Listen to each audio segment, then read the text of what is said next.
Quran yang juga menyebut setelah semua kehati-hatian yang dipasang, dikasih rambu-rambunya hati-hati, itu sahabat pahami betul, ya. Seperti pamannya hadis Nabi yang juga menjadi rambu pas sahabat. Kita Nabi mengatakan bahwa khairu biqa'il ardil masajid wa syarru biqa'ihal aswaq. Tempat terbaik di muka bumi masjid, tempat terburuknya pasar, itu rambu. Rambu dipasang, jangan salah paham juga. Ya, jangan salah paham, karena ada yang salah paham memahaminya. Dibacakan hadis ini akhirnya marah-marah, Pak. Betulan, saya kejadian di saya ini, hadisnya marah-marah. Ini Ustadz nih, yang hadis-hadis seperti ini yang membuat muslimin tidak maju. Wah, saya bilang luar biasa Anda ini. Abdurrahman bin Auf dengar hadis ini, tapi lebih kaya dari kita, Pak, dan masuk surga. Utsman dengar hadis ini, lebih kaya dari kita dan masuk surga. Kita dengar hadis ini protes, kaya enggak, masuk surga belum tentu. Jadi begitu teman-teman ya. Mesti ada yang salah cara pandang kita. Makanya kita langsung ingin bercermin pada para sahabat. Sekaligus pelajaran, ya, bahwa kalau Anda mau bercermin tentang sebuah kesuksesan, maka bercerminlah pada generasi terbaik. Karena bukan sekedar sukses nyari uang, tapi ada banyak kaidah, ada banyak rambu-rambu, ada banyak pakem-pakem yang melandasi segalanya. Nah, seperti saya sampaikan tadi di khutbah saya tentang hadis ni'mal malu salih lirajuli salih, bahwa harta baik itu akan efektif, akan bekerja dahsyat kalau di tangan orang soleh. Itu tema kita sebenarnya. Maka kemudian hari ini kita sambungkan dengan pembahasan bagaimana dulu para sahabat itu bisa kaya raya. Ada caranya mereka. Ini diambilkan potretnya kepada saya, ada Utsman, Abdurrahman, Zubair radhiyallahu anhum majma'in. Dan 3 orang sahabat Nabi SAW ini, bahkan Bapak Ibu, mereka ini sempat miskin-miskin. Faktornya, faktor hijrah Nabi. Waktu hijrah, kan Bapak Ibu tahu, sahabat pada tidak membawa hartanya, hanya baju yang menempel di badannya. Zubair, ini lebih parah lagi, Pak. Zubair sebagaimana penuturan istrinya, yang juga putrinya Abu Bakar, yaitu Asma binti Abu Bakar, yang menuturkan bahwa waktu saya nikah dengan Zubair gak punya harta kecuali hanya punya kuda itulah yang tugas saya ngasih makan si kuda itu. Terus dalam kisahnya panjang.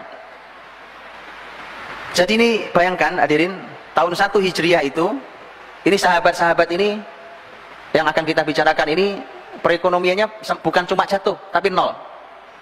Sempat nol perekonomiannya. Yang gamblang adalah Abdurrahman dan Zubair. Tapi saya ingin menyampaikan tentang hasil akhir, tentang harta mereka. Karena tentu tidak layak kita bicara tentang kekayaan mereka. Kita judulnya kan apa tadi? Cara kaya. Cara kaya ala 3 sahabat. Kan pertanyaan pertama memang sekaya apa, Pak? Kan itu. Kalau kaya biasa terus dituturkan di sini ya nggak menarik. Ini sudah saya sampaikan di pertemuan saya di waktu saya kajian yang terakhir di Surabaya. Tapi saya bacakan ulang sebagai pengingat. Tadi sempat saya coret-coret sebenarnya berapa angka mereka punya ini. Ini data saya bacakan dari tulisannya seorang Profesor Dr. Yusuf bin Ahmad Al-Qasim. Beliau adalah dosen fikih perbandingan di Ma'had Ali Lil Qadha Jamiatul Imam Saudi. Juga beliau sebagai salah satu pengawas syariat untuk sebuah lembaga keuangan dan permodalan Islami.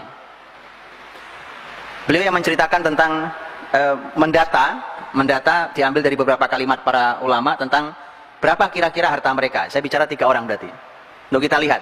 Karena kalau antum tahu sekaya itu, berarti kita boleh belajar sama beliau kalau betul kaya. Kalau betul kaya. Saya bacakan. Yang pertama Utsman radhiyallahu anhu. Menurut Dr. Yusuf bin Ahmad Al-Qasim, Utsman itu punya kekayaan dikira-kira, perkiraannya, tentu perkiraannya. Perkiraannya adalah 30 juta dirham, 150.000 dinar, dan 200.000 dinar sedekahnya. Antum tahu dinar dirham ya? Baru sebelum berangkat ke sini saya buka berapa harga sekarang ini, detik sekarang ini, dinar dan dirham. Kurang lebih, saya ambil kurang lebihnya. 1 dirham itu 65.000 rupiah. 1 dinar hari sekarang ini 2.200.000 rupiah. Baik ya? Nanti saya kasih angka rupiahnya. Abdurrahman bin Auf radhiyallahu anhu, Beliau memiliki, ada enggak? Beliau memiliki harta kekayaan diperkirakan sejumlah 30.200.000 dinar. 30.200.000 dinar. Zubair punya harta kekayaan 50.200.000, tapi tidak disebutkan dinar atau dirham. Tapi sang penulis mengatakan rasanya ini dirham, bukan dinar. Kenapa? Karena hartanya Abdurrahman lebih banyak daripada Zubair. Jadi mestinya bukan dirham, bukan dinar, harusnya dirham, harusnya lebih kecil. Saya tadi coret-coret, mudah-mudahan hitungan saya tidak salah, nanti antum boleh hitung ulang. Saya bacakan kurang lebih rupiahnya, supaya saya sebutkan dulu supaya kita tahu pantas gak kita belajar ke orang-orang ini, gitu maksudnya. Orang mulia ini, calon penghuni surga, dijamin masuk surga waktu mereka masih hidup di dunia, hidup kaya raya. Utsman itu kekayaan 30 juta dirham. 30 juta dirham itu ternyata 1,995 T. Jadi 1.950 miliar. 150.000 dinar itu 330 miliar. 200.000 dinar sodakohnya itu 440 miliar. Sodakoh begitu ya, sodakoh nonton. Jadi jangan cuma pengen kaya doang ya.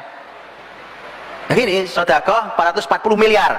Silahkan, ayo habis itu kita nanti saya cari cara kayanya. Tapi antum lihat dulu angka sodakohnya. Abdurrahman bin Auf dengan 30.200.000 dinar itu mencapai 66,4 T. Di 66.440 miliar. Zubair itu 3,2. Semua T ya. 3,263. Jadi tiga orang ini kalau di total 72,423. Jadi tiga orang itu hartanya 72,4. Cukup ya? Sudah adzan?